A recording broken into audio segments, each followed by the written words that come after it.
أبدأ. بسم الله الرحمن الرحيم. درجة في الإعلام، صحف، مواقع، كنازة كبيرة و100 فار. ملكة مازال وأحمد عاصي بغاو يرجعوا لنا أبطال. بنادم حين كنتلف عليه الأمور كيهبطوا عليه الخيوط في السياسة كيفتش على كيبدا يفتش في الماء العكير، كيجبد شي حاجة اللي كتطلق بالنسمة. النسمة كتطلق الريحة ديال اللي كتدور دابا في هذه القضية، ريحة ناتنة كتبغي تلوث الجو المغربي. وهذا الشيء ماشي بوحده، لابد أن هناك جهات وراء الحدث. وحنا كنعرفوا التنسيق اللي كاين بين الاستعمار الصهيونية وبعض العناصر اللي كيسميو راسهم كيقودوا الحركة الأمازيغية.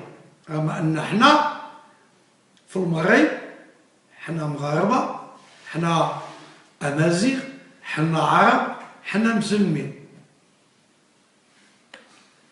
تا واحد ما يقدر ينكر وسنين والاستعمار الصهيونية كيحاولوا بما يسمى يخلقوا لنا الفتنة في البلاد ويربيو شي جنين لاقط داخل الصف ديال الشعب المغربي وما نجحوش. بالظاهر البربري معروف، ما وراء الظاهر البربري معروف، تقسموا المغرب على الاستعمار الفرنسي والاسباني معروف، الطابور الخامس والطابور الخامس الاسباني معروف، الطابور الخامس الفرنسي معروف. ومع ذلك الشعب المغربي عنده اتجاه واحد، وهو شعب مغربي بالمكونات ديالو ما تقدرش تسحب او تنقص عنصر من هاد العناصر. مغربي هو العربي الامازيغي المسلم. كنجيو اليوم وكنبداو نخلقوا حركه كنسميوها حنا دفاع عن حقوق الامازيغ، باش كندافعوا عليهم. نوضنا باش حرفنا في السياسه، حرفنا في التنظيمات، حرفنا في الاعلام. اذا اليوم اش غادي نخرجوا السلاح ديال الجنس. الشاعره، انا بعدك غادي يسمح لي نقول لك شاعره تعترف امام الملا ان هي كانت عندها علاقه ماشي شرعيه مع المناضل الكبير. المناضل واخا يكون يفرض جدلا لان كانت هذه العلاقه. ايوا ان ابتليتم فاستتيروا، وكالامازيغ باش يتبعوكم على انكم انتم تمارسون الجنس غير الشرعي والعلاقه غير الشرعيه. هذه كتخدم القضيه الامازيغيه لنفرض جدلا. خطا. تا واحد ما يمشي معكم. كامله الارض تبنات على الاخلاق، ومن جمله الاخلاق العلاقه الانسان مع الانسان، العلاقه المراه مع الرجل. عندكم شي علاقه خاصه ديالكم، هذاك شغلكم بالحق. باش تجيو تخلقوا وتبداو كتشهروا بعضكم في المواقع وفي الصحف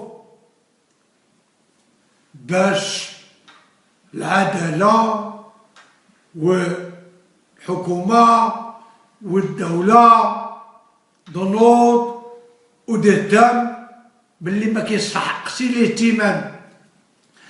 كننتظروا دابا العداله غتعب بكم المحكمه باش تحاكمكم على الفساد. حنا كاع ما كنعترفوا بكم، لا بكم ولا بفسادكم، لانكم غير مخلقين. ما تقدروش تمثلونا حنا كامازيغ، وما تقدروش اذا كانوا تمثلونا حنا كعرب، وما تقدرش تمثلونا كمسلمين، وما تمثلوناش حتى كانسان.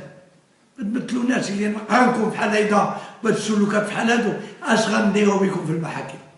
شنو كتبغيو تخلقوا محبه ترجعوا زعماء، نعبي لكم المحاكم باش نبداو نحاكموكم، باش يجيو الزنادق ديال الاستعمار والاتباع ديالهم اللي طابوا الخامس لكذا وبداو نوقفوا في باب المحكمه. ايوا المناضلين كيتحكموا حال الراي، المناضلين كيتحكموا على الحريه وحريه الاعتقاد، المناضلين كيتحكموا على حريه الممارسه.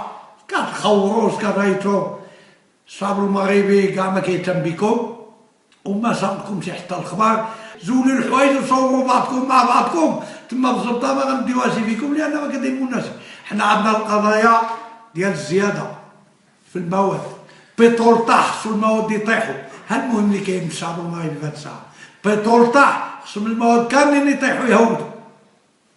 بطاله الشباب كيخرجوا بالشواهد خصنا نشوفوا لهم بوست دو ترافاي، منصب الشغل من الشباب. ها اللي كاين حنا كدينا القضيه ديالنا الوطنيه فين حنا ماشيين بها، فين ماشيين بهذا الملف الصحراء خصنا نعرفوا فين ماشيين باش نفاريوه، باش ما يبقاوش ديك اللوبي د الفساد ودول اللوبي التصفر. شفتي المنظر كيسحق بينا وكيسرق بينا باسم القضيه الصحراء. هذا هو اللي كاين من القضيه اللي كدينا حنا. اما خرجتوا مع بعضكم وزولتوا كتبتوا اله زحال واله نبتون واله هولاكو، هذا شغلكم. عبدوا امشيو عبدوا، ما عرفتش اش غنقول لكم، امشيو عبدوا حتى الشيطان. الشعب المغربي ما كتبرسوش، العقيده ديالو ثابته والقواعد ديالو ماكنه وما غتغيروا فيه حتى شي حاجه وما غيسمعكم حتى واحد وما غيعلق عليكم حتى واحد. خرجوا من الزنقه زولوا الحوايج وبداو كتخرجوا كتزعيو اهل الفساد. خرجوا من الزنقه بلا حوايج حتى واحد ما غيديها فيكم. اللعبه حنا عقنا بها واللغه حنا عقنا بها وديك الكويرات العافيه اللي كيبغيو تسيبوها لنا في الصفوف ديالنا حنا عايقين بهم. غتبقاو هايداك امكم ما غتحولوا الابطال. لا انتينا الشاعره ديال اللاشع وانت الزعيم ديال الكذوب. هايدا غادي تبقاو الساحه كدوروا مع بعضكم وكتهجموا على بعضكم وكتخرجوا تفضحوا بعضكم. مناضلين والمناضلات ما كيعملوش هايدا، واخا كيكون بيناتهم كلك الشوز دانتين خصها تبقى هايداك. اذا كيجمعكم النضال نوضوا على القضايا الرئيسيه اللي كتهم البلاد. البطاله كتضرب الامازيغ والعرب والمسلمين المغاربه كاملين. الزياده كنخلصوها كاملين في المواد الغذائيه، ماشي نتينا الشاعره غادي تجيبنا وتهبطنا في المواد، وماشي نتينا الزعيم اللي كتقول كتدافع على القضيه الامازيغيه. انت ما عندك قضايا وما عندك قضيه، انت عندك قضيه واحده وهاد الشهوه الجنسيه ديالك وكفى من القتال. وانت لكم حنا ما كنعبؤوش بهم وما كنسمعوش وكنطلبوا الشعب المغربي يكون واعي وحتى العداله تكون واعيه. احنا كنصيحه هادو كاع ما تعيطوا لهم وما تسمعوا لهمش، لان اذا عيطوا لهم سمعتي لهم عطيتهم قيمه لا يستحقونها. والسلام عليكم ورحمه الله.